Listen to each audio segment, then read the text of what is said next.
People don't buy products because they like the product. They buy products because they feel that if they have the product, it will get them the result they're looking for.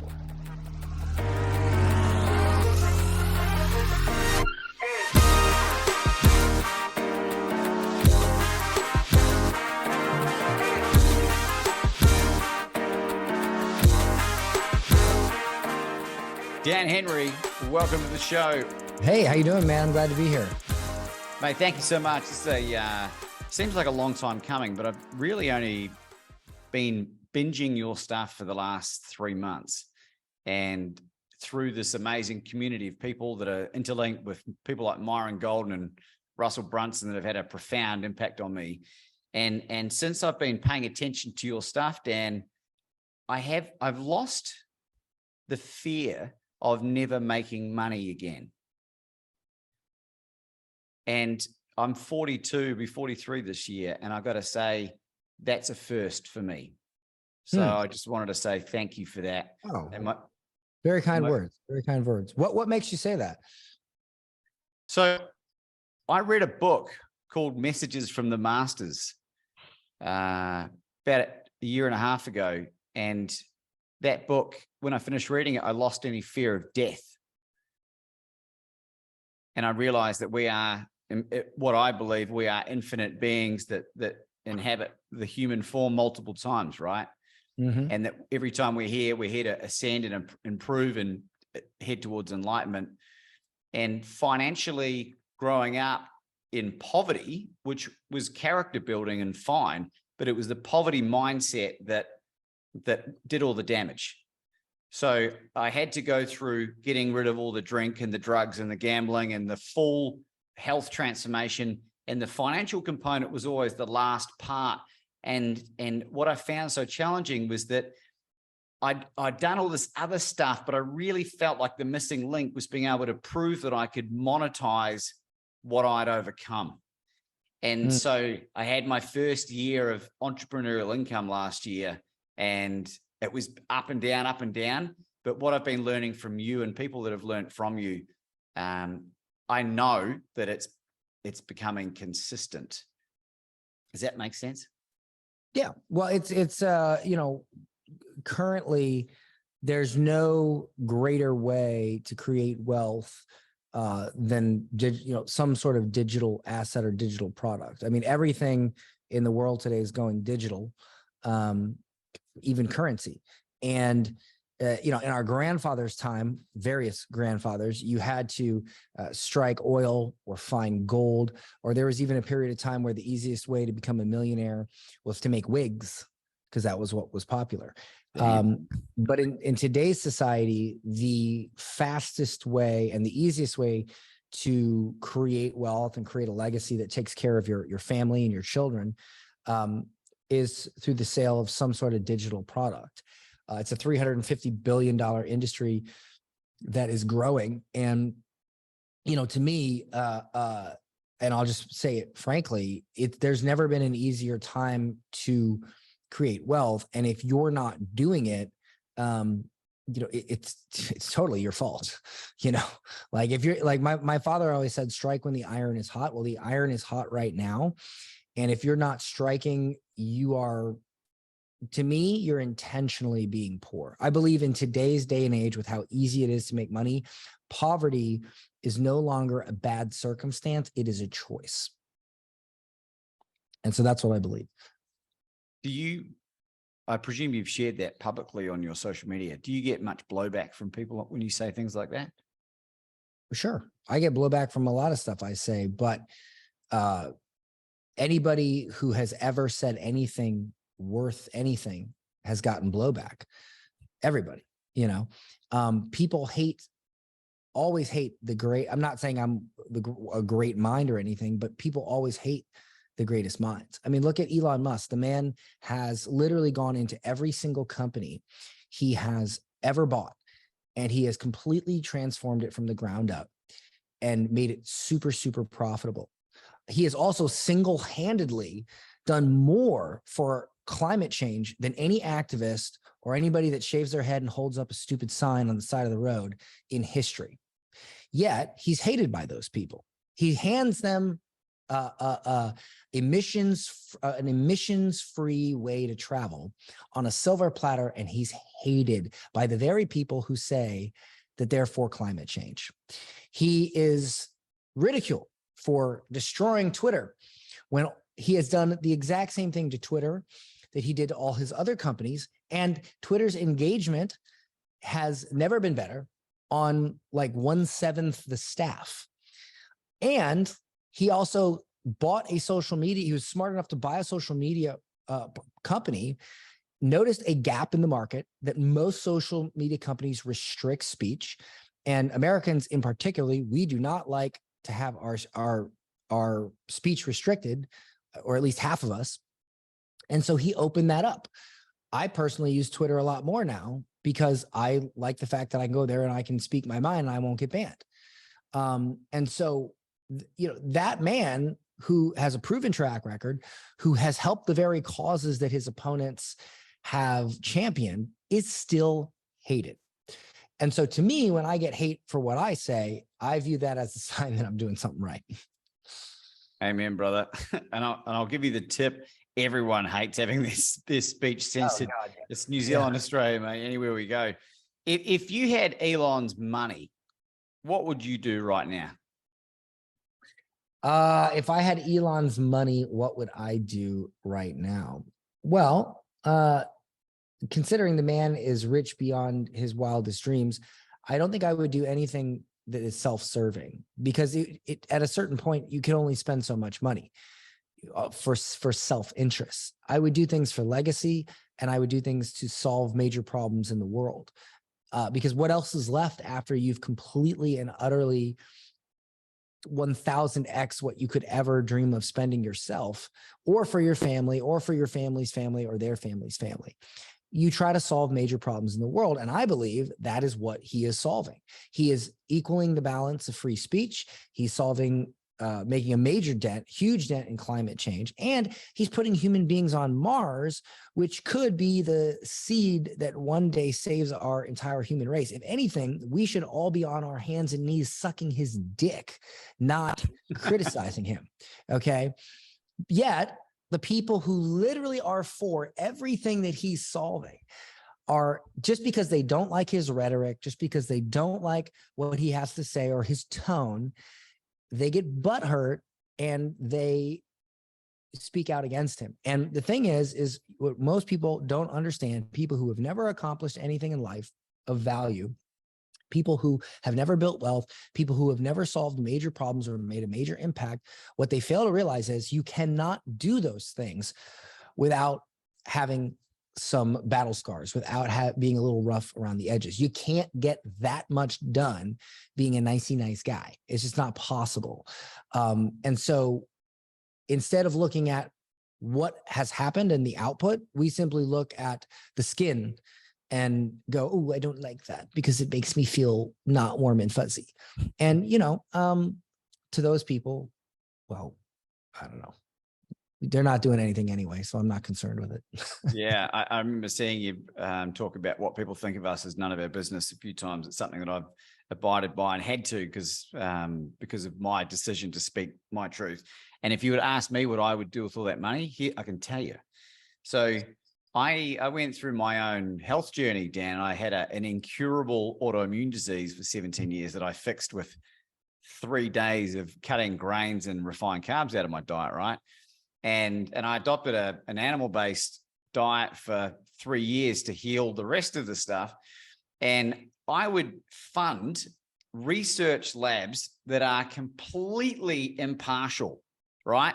So that we would get all the hard data from the actual truth, not just with food, but with all kinds of stuff, vaccines, medication, insert thing here, to have a completely impartial outcome. So you can go, because I don't care. I just want to know the truth, right? So I can make an informed decision. And I get pissed off when I find out that I've been lied to. So with that kind of money, right? Yeah. Oh yeah, with that kind of money, you could unveil the lies. I mean, there was a guy named Chris. He's got a website. I think it's called Chris Beats Cancer, and he like had really bad.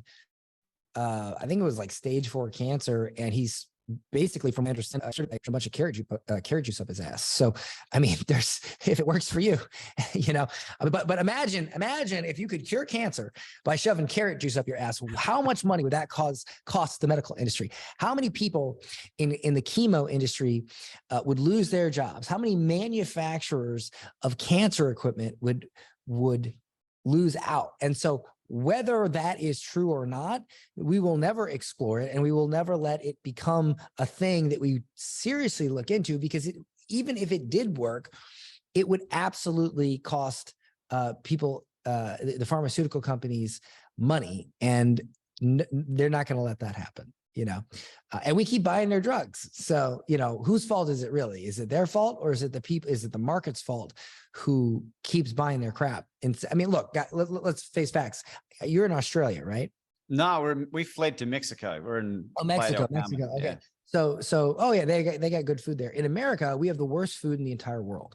It's horrible, right?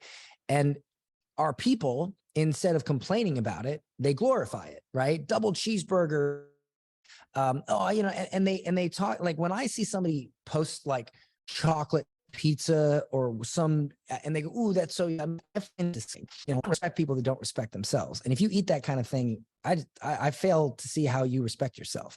And so you got a country where the people always complain about, like, the pharmaceutical companies, yet they eat terrible food, which means, and they glorify it, and they eat it on purpose instead of eating healthier, right?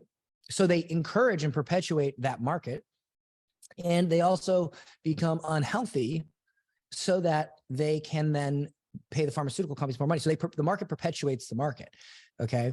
And on top of it, America is the only country to come up with the concept of fat shaming. America is also the fattest country in the world. Leave it to the fattest country in the world to come up with the concept of fat shaming, okay? So, like, a lot of this stuff, like, the truth, or a truth that people like to talk about is, accept your body and accept this and accept that. But in reality, the real truth is your heart is like, oh my God, I'm failing. And regardless of what meme you posted today about body positivity, it doesn't impact your health at all. And you should probably stop eating that fucking food and eat better and exercise, regardless of what, who's shaming you or not. It's irrelevant, And so I just think a lot of, and this parallels to entrepreneurs. How many times have I seen an entrepreneur say, well, people aren't buying from me because they just don't understand how to invest in themselves. And that is not the truth. The truth is, you don't know how to sell. That's it. You don't know how to sell. It's not the customer's fault. It's your fault, right? It's not the person who said you're getting a little chubby there, Tubby. It's your fault for eating a bunch of double cheeseburgers and then going and freaking just being in the hospital all the time because you're out of shape, And, like, I remember a day when Arnold Schwarzenegger, he had a thing where he would go around and he would be like, let's turn that flab into muscle. And he helped thousands of kids lose weight, help with childhood diabetes. You would never be able to do that today. You would never be able to do that today. Turn that flab into muscle. That would be body shaming. And it's absolutely ridiculous. It's wrong. It's disgusting.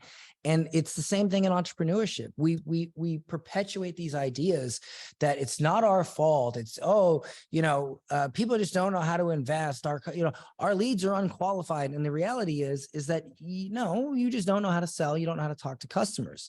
You don't know how you're not working hard enough. You're not testing enough. And ultimately you're lazy. And that's the problem. It's your fault and no one else's. And ownership, to me, because look, I used to be fat, so I'm speaking from experience. I used to be poor, so I'm speaking for experience. And the one singular thing that has helped me in all aspects of my life is ownership, taking ownership.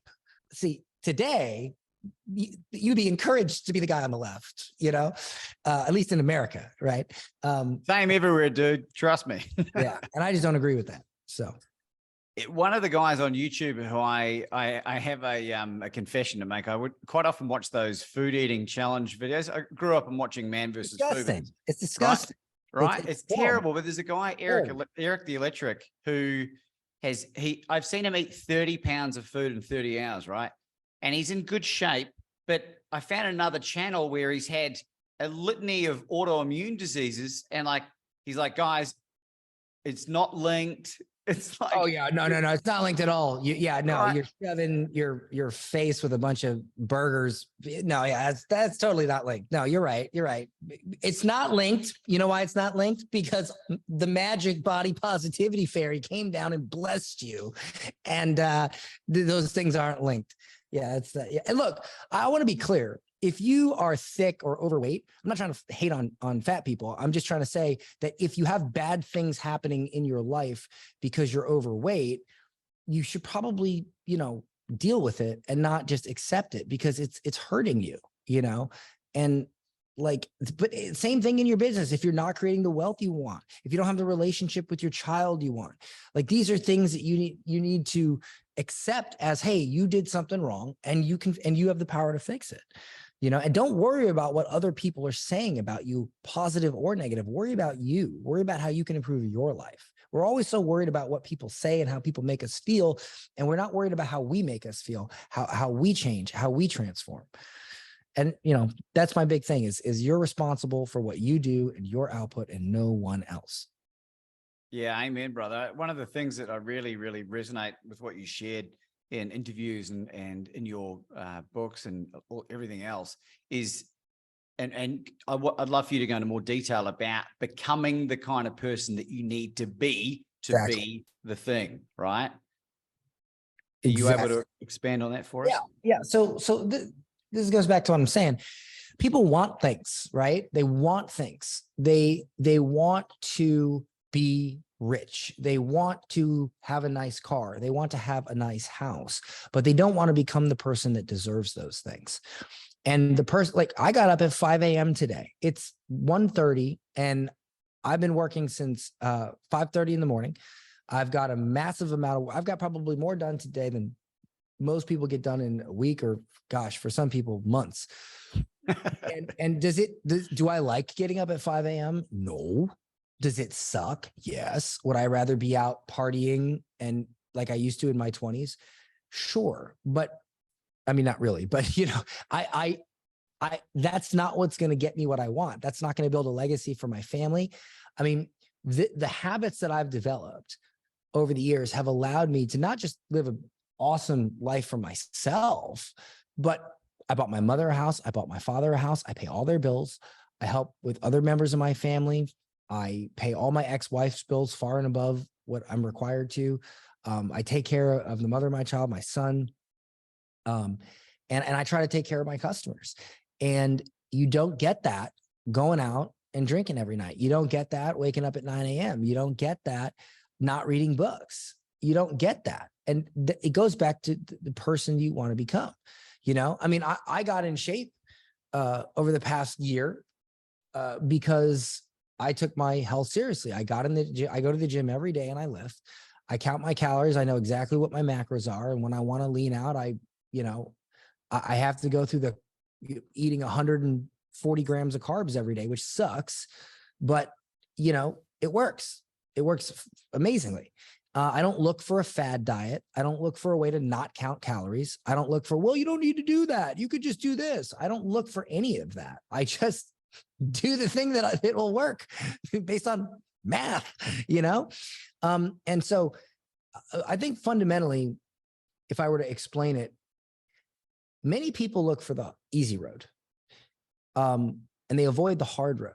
I do the opposite. I encourage others to do the opposite. Choose the hard road. And here's why. The easy road though it might be easy, it has a lot of traffic because everybody's on the easy road. And so there's congestion and it's hard to move down the easy road. The hard road, though harder, has no traffic. So when you do figure out the hard way, you can breeze right on down the road. And that's why I always try to choose the hard thing. Because if I can figure out the hard thing, I don't want my competitors to figure that out. And the easiest way to make sure your competitors don't figure it out is to solve the hard problem, not the easy one. That's such great advice. You've had a meteoric rise, really. How old are you? 36 now, Dan? 36. What was the time frame from when you went into this where you are now, this entrepreneurial space, to when you made your millions? Well, I was a failed entrepreneur for many years, starting at probably 19, in some aspect, also something. My father always said I had some scheme to become a millionaire, and it never worked out. And then one day it did. And I remember the day I bought a book called .com Secrets, and there was a particular passage in the book talking about the process of a webinar. And the webinar was basically like, it's a 1 hour presentation or whatever hour presentation where you share some knowledge. And then at the end, you ask them to buy something. Pretty simple, right? So I did what the book said, and I really studied and I applied myself. And the first day that I did a webinar, I made $48,000. And I was not excited about the $48,000. Most people would be. What I was excited about was the fact that I just realized it could be done. And if I realized it could be done, I could do it at a higher and higher and higher level. And today, that was my best day ever in my life, $48,000. Today, the best day I've ever had is $1,020,000. And it's not because of that 48,000, but because I realized it could be done. And when you realize something that can be done, you now have the belief you need to do it at a much higher level and to keep leveling up. And so it was really that. It was the belief that, wow, this actually does work. Because I think most entrepreneurs, they really don't think it can work. They really don't think that they can be a millionaire. I think deep down, you have to taste it. $48,000 does not make you a millionaire. But when I tasted it, I was like, oh, this is possible. This is really possible. And when you know it's possible, that's when you can make it possible.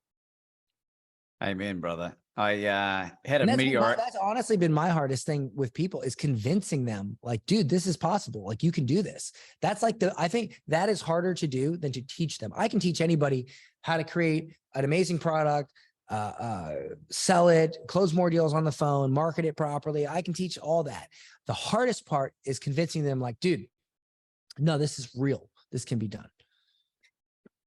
If you and I do you remember that scene in Shallow Hal where Tony Robbins gets stuck in the lift with Hal? Yeah. If you and I got stuck in a lift for 7 days, right? And we had all the food and water, and I was receptive and willing to take on everything that you would teach me, given what I'm selling now, which is this podcastingheroes.com, to teach people how to bring big name guests onto a podcast, even if they're in a big audience. And it actually ends up being way more, because it's a whole mindset shift, because we're doing the same thing that you're talking about. If we had 7 days together, what do you think that I could achieve based on implementing everything you know? And I was willing. Well, I mean, I can't answer that on an exact number, but I can say you'd at least make $1 million if you applied it. Because I wouldn't give you any advice that would result in making any less. How would you know that I was receptive to what you were sharing? I wouldn't know. But it's sort of like, if you're a doctor and somebody comes into your office and they say, I have pain here. And you look at them and you examine them and you find that their liver's about to fail because they're drinking too much. And you say, well, here's some pills, here's some detox stuff. You need to quit drinking or you're going to die. You don't know that person is going to go out and quit drinking. However, and you can believe that maybe they won't. You can look at that person and say, this person's not going to do it. They're going to keep drinking. But even though you know that, you have a Hippocratic oath to at least make the attempt to tell them what they need to hear, and hopefully they'll do it. And so for me, I don't know if you're going to do it, but I'm going to treat you as if you were regardless. And I'm going to give you the best possible advice. And that's how I treat all my customers. I don't know if they're going to do it. Some of them do, some of them don't. But I'm still going to try my very best on my part. And then it's up to you to take ownership of that advice and execute. So there's you can be taught how to be way more receptive. And that's exactly what's happening in my life. What is something that we can learn to become more receptive to hearing your advice or other people's advice that's beneficial? Well, you just got to get real with yourself. You got to well, first thing you can do is open up your bank account. If you open up your bank account, you don't like what you see, then you shouldn't be anything but receptive. That's how I would address it. Now, if you open up your bank account and you are over the moon, then maybe you can filter some stuff out, but it's not going to grow unless you listen to people with bigger bank accounts. And so, not being receptive is a trait of the poor. Being receptive is a trait of the wealthy. It's just the more wealthy you get, the more noise you have to filter out so that you can save time to be receptive to the advice that really matters. That's brilliant, dude. Thanks very much. Now, you are a super busy man. I don't want to hold you up. Where can people get a hold of you, Dan? Well, a lot of places. I'm always active on Instagram at Dan Henry and my YouTube channel. If you have a company that does sales and you want to increase those sales, we work with people directly and very closely at closedeals.com. And then we also have a marketing university at getclients.com for people who want to create digital products. I do want to make sure that I give some value on this rather than just share my thoughts. And you had mentioned that if we were stuck in an elevator for 7 days, what could I tell you to grow this offer? Well, I don't need 7 days. I could do it in 70 seconds if you're willing to be receptive. Dude, I'm like a giant sponge with big shovels funneling the stuff in my gob. You just go straight ahead. Okay, so why don't you do this? Let me just make sure I'm good. Take 30 seconds, no more than 30 seconds, and pitch me your product. And then I'll repeat it back to you better. I can show you how to create the life of your dreams by allowing you to see that it's possible to bring the biggest name stars on planet Earth onto your platform, to become friends with them, to have dinner at their homes, and to leverage those networks to become unbelievably successful. Okay, that's the pitch. That's off the cuff. You hadn't put any thought into it, but tear me to shreds if you need to. Well, here's one question I have for you. Why do I want to get big name podcasts or big names on my podcast? It certainly isn't just to have dinner with celebrities. No, not at all. It was through my own experience. It's the single greatest thing that I've done for my professional development. It's accelerated my learning. I've become, I read all of the books of the guests that I interview. So I've read hundreds of books and my knowledge has gone through the roof. My bank account's grown, my influence, my impact, my ability to serve has gone through the roof. All of that, the good stuff. Yeah, but that's just all gibberish. I want to know singularly, why would getting somebody on let's say I have a podcast or a YouTube channel. How does it benefit me to get a celebrity or a big name on that podcast directly? How does it benefit me? I suppose you're seen at a same level as them, like borrowed ethos, maybe. But where does that go? Why do I give a shit? Like, what am I going to do with that? People don't buy products because they like the product. They buy products because they feel that if they have the product, it will get them the result they're looking for, right? They don't buy the plane, they buy the resorts. So your method of getting big names on podcasts is simply a means to an end. What is the end? Why are we doing this? What's the why? The only explanation I can give you is the reason I started was I wanted a way to get my voice out into the world. All right. You mind if I do my thing? Yeah, please. Hi, my name is Laban Ditchburn. And if you are a business owner with an audience and you currently monetize your audience, means when people watch you, a portion of them buy from you. Imagine what it would be like if you could expand that audience times 10, which would also mean that the section of that audience that buys from you also expands times 10. What is the easiest and fastest way to do that? Simple. You find someone with an enormous audience and you tap into it. In other words, you get celebrities on your podcast, your YouTube channel, or on your show. And I have found a way, even if you are a complete nobody, even if you have a small audience, how to get people who have much, much, much larger audience than you on your podcast, how to get them to say yes. And as a byproduct of this, not only will you grow your audience, thus grow your sales, but you'll make life-changing connections with these people. In fact, I have had dinner at the homes of many of my podcast guests who never would even think to speak with me otherwise. If interested to learn how to do this, click here to watch this video, book call, download my guide, whatever. That's how I would pitch that. Nobody gives a shit about having celebrities on their podcast. They give a shit about what it gets them. And at the end of the day, they want more exposure. They want a bigger audience. Why do they want a bigger audience? Because they want more people to buy.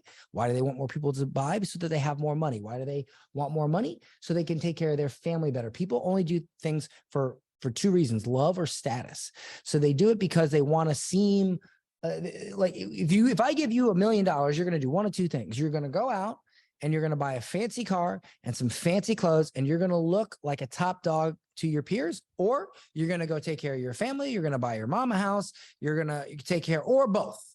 People only do it for love or status. And so at the end of the day, they don't want celebrities on. They want what that gets them. And for you, I would imagine your audience is business owners, more sales. That's where it comes to, so they get more money, so that, and what does that do? It elevates their status and their ability to provide for those that they love. So that's how I would pitch that. Thank you, mate. That was so good. What's your highest ticket offering in the Dan Henry business? How much is it? Currently, it's what we do is at closedeals.com is we take you on as a business owner, and we do a daily call with you where we help you increase your sales, your systems, and or if you have salespeople, we take them on the call. And every day we work with you to close more deals, overcome objections, prospect, follow up. It's not a weekly coaching call, it's daily. And for that, it's $5,000 per month. But our clients almost always double their sales in month one, and 5,000 is a pittance of that increase in sales. And for those who have a sales team, we manage their sales team as well. We either manage you, the business owner, and work with you, or we work with your sales team if you're at a bit higher level. We just get massive results for our clients. So that's our highest ticket offer. I used to have $100,000 personal coaching, but I sold too many of them and I don't want to do it anymore. So, well, the reason I was asking, I was going to say, whatever your highest ticket offering is, that's just how much you're going to make. Because from the money that I'm going to make from what you just gave me, I'm going to join that thing, right? If it's, I can do it. So that was the reason for asking you. You should, because here's what's going to happen. You're going to get leads, right? And you're going to get on the phone with those leads, or your salesperson, and you're going to need to close those leads, right? And the thing is the number one expense in your business is lost sales. So if you can double how good you are at closing those deals, you'll double your income. And the thing is you're good at getting celebrities on podcasts and teaching people to do that. That is a lot to be good at. Like, just that one thing is a lot to be good at. To also expect that you would be good at sales, systems, follow-up, prospecting, managing salespeople, KPIs, that's too much to ask. We're good at that. So that's why we do that for you, so you can focus on what you're good at. And that is teaching people to grow their podcasts through getting big names and celebrities on them. So we let you do what you do best, and we do what we do best, and we both make money. I love it. Dan, this isn't some platitude, by the way, just because we're in the hype of a podcast. I am legitimate serious. This has been so mind-blowing the last couple of months, because I've now got the vehicle, right? And I've seen when I taught the live, because we recorded for the on-demand course last week, I realized how powerful it was, just the mindset shift that people were getting. And that's priceless to people. So I can't thank you enough, brother. That was sensational. If I were you, I would just do a webinar or a sales video where I explained from a 30,000 foot view how to get more, how to get celebrities on your, like how to increase your sales by growing your audience through celebrity networking, or however you want to articulate it. And what I would do is I would show the why, and I would show the 30,000 foot view. And I would, at the end of it, I would simply say, like, here's how it works. Here's why they would come on, da, da, da, da, da, da, da. And then this is what happens. Your audience grows, your sales grow. And then what I would say is, look, at this point, you have two options. You can go out and try to do this yourself, or you can book a call with us.